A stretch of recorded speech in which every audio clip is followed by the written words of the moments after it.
January 17 ngayon, 2025. Yan si Sir Torre. Si IDG Director, yung sinasabi niyong malalat, nakakumpine, fake news kayo. Sir, ano masasabi niyo doon, sir? Naghahanda ako para sa isa na namang hearing sa House. At sa next week, meron naman akong dalawang kakasuhan na mga siraulong nagpapakalat ng mga fake news na yan. Opo. Thank you. Antayin na lang nila at may file na naman tayo sa DOJ. Yon, no? Abangan po natin. Next week daw po ay may dalawa na namang kakasuhan itong si General Torre. Ang tanong po dito, sino-sino kaya yun?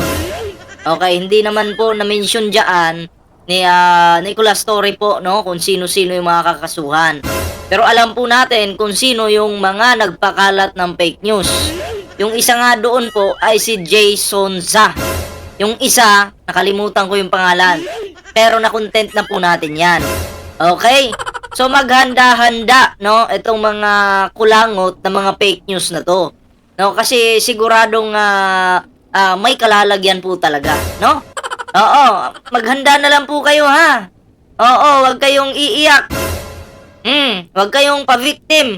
Pag kayo ay sinampahan ng kaso, ha? Baka mamaya manggigil kayo. Oo, walang iyakan, walang pikunan. Ginawa nyo yan eh, nag-fake news kayo eh. Oh, sabihan nyo ba naman yung tao na, ay hindi, ano yan, na-hospital. Oo. Oh, ngayon mga pre, meron din tayong babasahin. I-flex po natin dito yung mga iba pang nagpakalat, no, ng ka-fake newsan tungkol po sa picture, no, na si Nicolas Torre ay na-hospital daw po, no?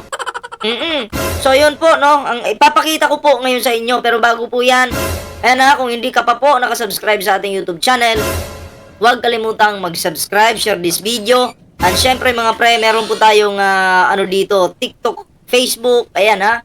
Oo, Ballpoint Man 2.0, huwag niyong kalimutang i-follow. And syempre TikTok po, same lang po yung pangalan. Okay? Ballpoint Man 2.0. So yun mga pre, eto na. Bigyan po natin ng reaction. No? Panoorin po ulit natin bago natin ilabas, no? Yung mga tao na nagpakalat ng fake news. Sabi ko na eh. Fake news pa more, kasunod, kaso. Panoorin po natin, ha. Panoorin natin ang buo. January 17 ngayon, 2025. Yan si Sir Torre. So January 17 nagkita sila. Ngayong araw na to mismo. No? Kung ma-upload ko yung video na to. So ngayong araw. Okay? Tuloy natin. IDG Director, yung sinasabi niyong malalat, nakakumpine, fake news kayo. Sir, ano masasabi niyo doon, sir? Naghahanda ako para sa isa na namang hearing sa House. At sa next week, meron naman akong dalawang kakasuhan na mga siraulong nagpapakalat ng mga fake news na yan. Opo. Thank you. Antayin na lang nila at may file na naman tayo sa DOJ. Antayin nyo daw po, ha. At saka totoo naman, si Raulo talaga sila. No? Totoo namang si Raulo sila. Alam nyo kung bakit? Alam nyo ng fake news, kinagat nyo pa? Hindi lang kayo makamove on eh. Kasi, eto si General Torre lang naman, yung humuli kay Kibuloy. Diba? Hindi nyo matanggap, hindi nyo kayang babagsakin, kaya ipi-fake news nyo na lang. Idadaan nyo na lang sa fake news. Baka mamaya, dumating, pag nalabasan kayo ng warrant, si Sir Torre pa rin yung humuli sa inyo. Siguro attend naman, kaya hindi ito mamawaran. Next week po ha, abangan po natin yan. So eto mga pre, no, pakita ko po sa inyo yung mga nagpapakalat ng fake news dyan. Eto po, no? Simulan natin dito sa kauna-unahan. Okay? Yan. Ano yung nakasulat dito? Basahin po natin, ha. Anong nangyari, sir? General Torre, karma? Gigabaan ka? Tuta ka ning Oh. Kaninong post ito sa Facebook? Hi! Umamin na, kaninong post to sa Facebook? Na-screenshot na po yan. Ni General Torre. Kaya nga binibigyan po natin ng reaksyon eh. Take note ha, hindi pa po ito binalita. Wala pa po akong nakita na binalita po ito, no? Itong panibagong kakasuhan General Torre. Wala pa! Sino kaya to? Itong nag-post nito. Ang mali mo kasi dyan, eto. Yung iyong caption. Diba? Diyan ka pumalpak. At yung mga nagpapakalat ng fake news sa TikTok, maghanda-handa na kayo. Magsasama-sama kayo sa isang bahay na may guard. Pag napatunayan namang ikaw ay sinisiraan mo yung tao, kulong ka naman talaga eh. Hindi naman agad-agad na pag kinasuhan ka, makukulong ka agad. Hindi ganun. Oo, kapag napatunayan, diba? Pag napatunayan tanga ka, alam mo na yun, diba? Sunod natin to. Kasunod po ay, yan, basahin natin. Kaninong TikTok account to? Kaninong TikTok account to? Anong sabi dito? Tori, musta ka na? Alam mo, 2025 na tayo ngayon. Musta pa rin yung pagsulat mo dyan. Jijimong ka pa rin hanggang ngayon. Kaninong TikTok account to? KO! Basahin natin ha, sabi niya. Tori, musta ka na? Ang paghihirap ni Pastor Kibuloy, ikaw makakaramdam ngayon. Bobo ka talaga, no? Oo. Akala ko ba yung Diyos nyo hindi naghihirap? Diyos nga eh. Bakit maghihirap yung Diyos? Tapos sasabihin mo, naghihirap ngayon si General Torre? Totoo naman, naghihirap yung edited na picture na nandyan, yung nakikita nyo. Pero yung totoong General Torre po, malusog po. Diba? Malusog na malusog. Si Kibuloy, mukhang puro sakit na yung mukhang puro sakit yung natatanggap Pinaparusahan na ng Diyos Feeling niya kasi siya yung Diyos. Initsapwera ba naman si Jesus Christ? Sa pagiging anak? Siya na daw yung anak. Hindi na daw si Jesus Christ. Tapos si Jesus Christ yung naging ama. KO! Bobo kang pastor ka. Diba? Ano yan panlilin lang yan sa mga miyembro mo take note ha. Hindi po si General Torre na hospital. Kaya humanda na. Handa na ba? Yung mga KO! Eto, handa na ba to? Eto. Kaya nga nireaksyonan natin diba? Kasi fake news. Ito na, sunod natin. Alam ko kilala niyo to diba? Ito hindi niya sarili mukha yung ginagamit niya dyan. Oo. Ibang mukha yung ginagamit niya. Habang maaga pa boy, magbura ka na ng channel mo. Bura-bura ka na ng channel mo. Nako, wag mong hinahamon, no, yung batas. Sabi niya dito, breaking news pa daw. Breaking news, sabi dito. Breaking news. Itinakbo sa ospital si General Torre. Nakarma na ba? Tapos, takot kay Kibuloy dahil mananagot siya pag nanalo si Kibuloy. General ka lang daw, maraming tao si Kibuloy. So, ang pagtakbo pala ni Kibuloy ay gaganti. Ganon. Hindi pala para sa mga Pilipino. Ay, lalo ka naming hindi iboto. Dahil tatakbo ka lang pala para gumante. Gusto namin, mabulok ka sa kulungan. Diyan ka magkiyod-kiyod sa kulungan. KO. Yun ang maganda. Huwag kang magsakit-sakitan. Diyos te. Diba? Pagalingin mo yung sarili mo. Pambihira ka naman, oh. Oh, sabi pa dito sa pinaka-title niyo, oh.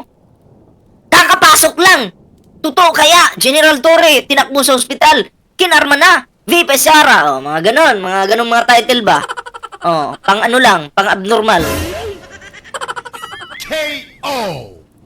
Diba? Nagtatanong ka pa nga lang dyan sa title mo kung totoo kaya General Torre nasa hospital with question mark, tapos susundan mo ng kinarma na hindi ka nga sure eh, nagtatanong ka pa nga lang. KO. Bobo! Diba? Oh, ito pa, isunod natin. Oh. Oh, basahin ko to ha, yung nag-post sa Protect Vice President Sara Duterte. Oh, si Obe Flordelisa. Hi! Hello! Kumusta? Okay ka lang? Sabi dito, basahin muna natin tong ano, ito. Itong nasa baba muna, bago ito.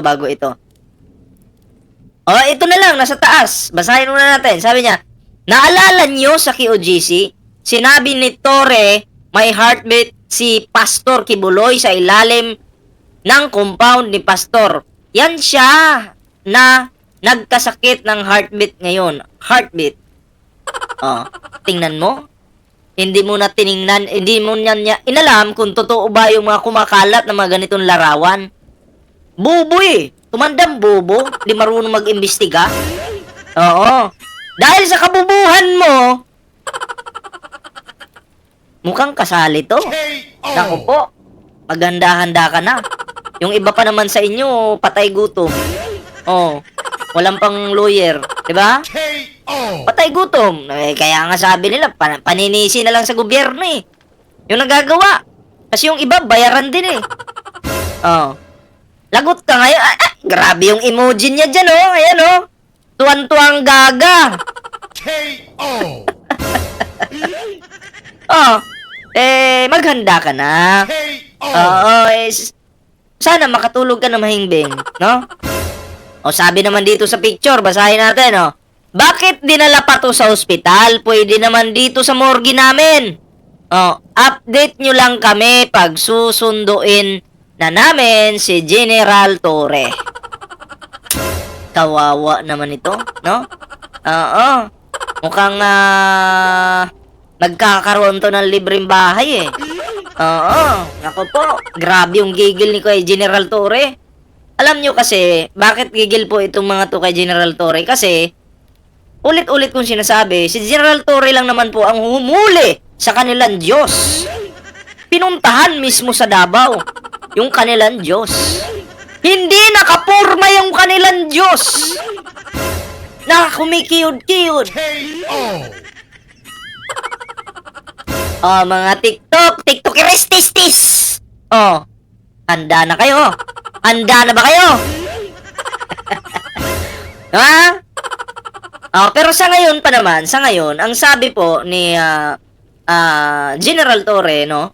Na dalawa pa lang naman daw yung kakasuhan niya sa susunod na mga linggo. Pero yung screenshot, eto na.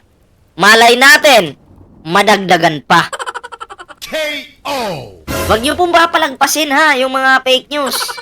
Oo. Nako, ipasa niyo po yan sa mga vlogger para makontent ng mga vlogger at makilala yung mga yan. Ganon. Diba? Oh, eto po ha, once again, ipapanood ko sa inyo yung yung isang, video po, no? Ni General Torre. Ayan. Oh, eto po. Pakinggan nyo bago po tayo magtapos. Thank you, sir. January 17 ngayon, 2025. Yan si Sir Torre. Si IDG Director, yung sinasabi niyong malalat, nakakumpine, fake news kayo. Sir, ano masasabi niyo doon, sir? Naghahanda ako para sa isa na namang hearing sa House At sa next week, meron naman akong dalawang kakasuhan na mga Naku. siraulong nagpapakalat ng mga fake news na yan. Opo. Thank you. Antayin na lang nila at may file na naman tayo sa DOJ. Thank you, sir. Thank you, sir. Ah. Hawak po yung papel, oh. Medyo makapal-kapal yan. KO. Ang una kasing nagpakalat po niyan, si Jason sa at yung isang tanga na kasamahan din nila sa SMNI. Oh, deserve nyo yan. Saluhin nyo yung kaso. Diba?